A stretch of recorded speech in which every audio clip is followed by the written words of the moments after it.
Welcome to UXL, where you can learn new skills anytime and anywhere. Visit uxl.com to explore our full course selection. This lesson is part of a larger course. Check the video description below for a link to the full course where you can enroll. If you enjoy our content, please like and subscribe. For your convenience, the course cover displayed on your screen provides the complete course title and lesson title. Let's proceed with the lesson. Lesson: What is microeconomics? Microeconomics is a branch of economics that focuses on the behavior of individual agents, such as households, firms, and consumers, and how they make decisions to allocate limited resources. Unlike macroeconomics, which examines the economy as a whole, microeconomics delves into the intricacies of decision-making processes and the interaction between different economic entities. The central aim of microeconomics is to understand how these agents respond to changes in prices, incentives, and other economic variables, and how these responses, in turn, affect the supply and demand for goods and services. One of the foundational concepts in microeconomics is the theory of supply and demand, which explains how the market price of a good is determined. According to the law of demand, as the price of a good decreases, the quantity demanded increases, ceteris paribus. Conversely, the law of supply states that as the price of a good increases, the quantity supplied also increases. The interaction between supply and demand curves in a market determines the equilibrium price and quantity.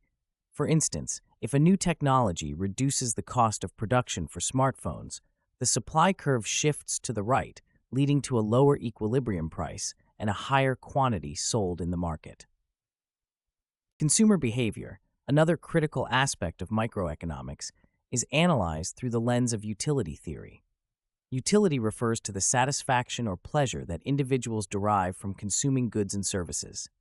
Consumers aim to maximize their utility given their budget constraints. The concept of marginal utility, which is the additional satisfaction gained from consuming one more unit of a good, plays a key role in understanding consumer choices. The law of diminishing marginal utility states that as an individual consumes more units of a good, the additional satisfaction from each subsequent unit decreases. This principle explains why consumers diversify their purchases rather than spending all their resources on a single good. Firms, on the other hand, are primarily concerned with maximizing profits, which is the difference between total revenue and total costs. The production decisions of firms are influenced by factors such as the cost of inputs, technology, and the level of competition in the market. In the short run, firms face fixed and variable costs, while in the long run, all costs are variable. The concept of economies of scale is essential in understanding how firms can reduce their average costs by increasing production levels. For example, a car manufacturer may achieve economies of scale by investing in more advanced machinery, thereby reducing the cost per unit of output as production increases. Market structures play a significant role in determining the behavior of firms and the outcomes in different markets. Perfect competition, characterized by many small firms producing identical products, leads to an efficient allocation of resources where firms earn zero economic profit in the long run. In contrast, monopoly, where a single firm dominates the market, can result in higher prices and reduced consumer welfare due to the lack of competition. Oligopoly and monopolistic competition represent intermediate market structures with varying degrees of competition and product differentiation. For instance, the airline industry is an example of an oligopoly where a few large firms dominate the market, leading to strategic interactions and potential collusion. The concept of elasticity measures the responsiveness of quantity demanded or supplied to changes in price, income, or other factors. Price elasticity of demand, for example, quantifies how sensitive the quantity demanded of a good is to a change in its price. Goods with high price elasticity of demand, such as luxury items, experience significant changes in quantity demanded with small price changes. In contrast, goods with low price elasticity, such as necessities, show little change in quantity demanded regardless of price fluctuations. Understanding elasticity helps firms and policymakers predict the effects of pricing strategies and tax policies on market outcomes.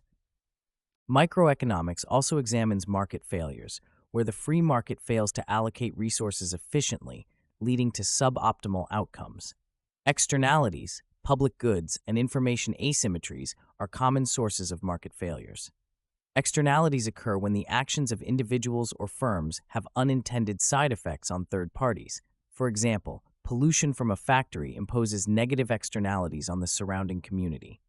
Public goods, such as national defense, are non-excludable and non-rivalrous, leading to the free rider problem where individuals benefit without contributing to the cost. Information asymmetry, where one party has more information than the other, can result in adverse selection and moral hazard, particularly in markets like insurance and used cars. Government intervention is often necessary to correct market failures and promote economic welfare. Policies such as taxes, subsidies, regulation, and the provision of public goods aim to address these inefficiencies. For example, a carbon tax on polluting industries internalizes the externality by making polluters bear the social cost of their actions, thereby incentivizing firms to reduce emissions. Similarly, antitrust laws prevent monopolistic practices and promote competition, ensuring that markets function more efficiently. Behavioral economics, an emerging field within microeconomics, challenges the traditional assumption of rational decision-making by incorporating insights from psychology. It explores how cognitive biases, heuristics, and social preferences influence economic behavior. For instance, the concept of bounded rationality suggests that individuals make decisions based on limited information and cognitive processing capabilities. Behavioral economics provides a more nuanced understanding of economic behavior and has implications for designing policies that account for human biases and improve decision-making. Microeconomics also plays a crucial role in public policy and welfare economics. The concept of consumer and producer surplus measures the benefits that consumers and producers derive from market transactions. An efficient market maximizes the total surplus, ensuring that resources are allocated in a way that maximizes societal welfare.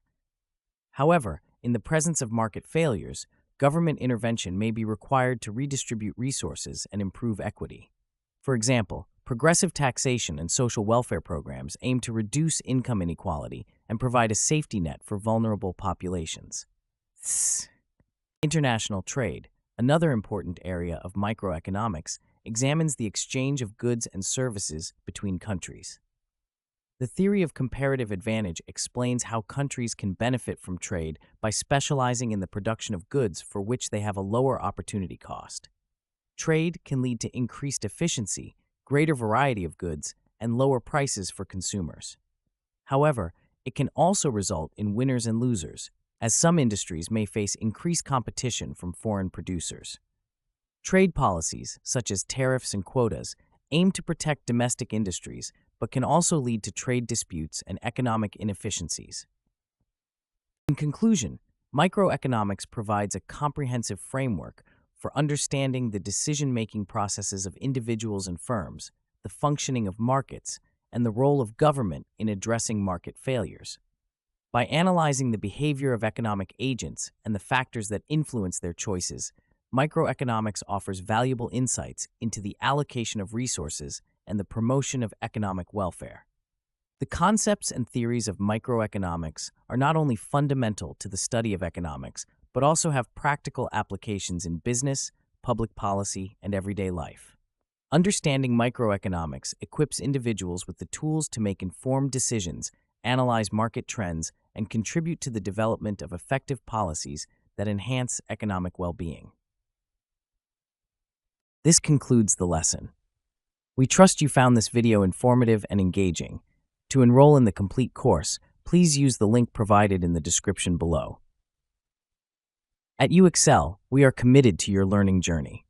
Each course offers a certificate of completion, online support, and downloadable resource files to enhance your experience. If you found our content valuable, we invite you to like this video and subscribe to our channel. Thank you for joining us, and we look forward to supporting your continued pursuit of knowledge.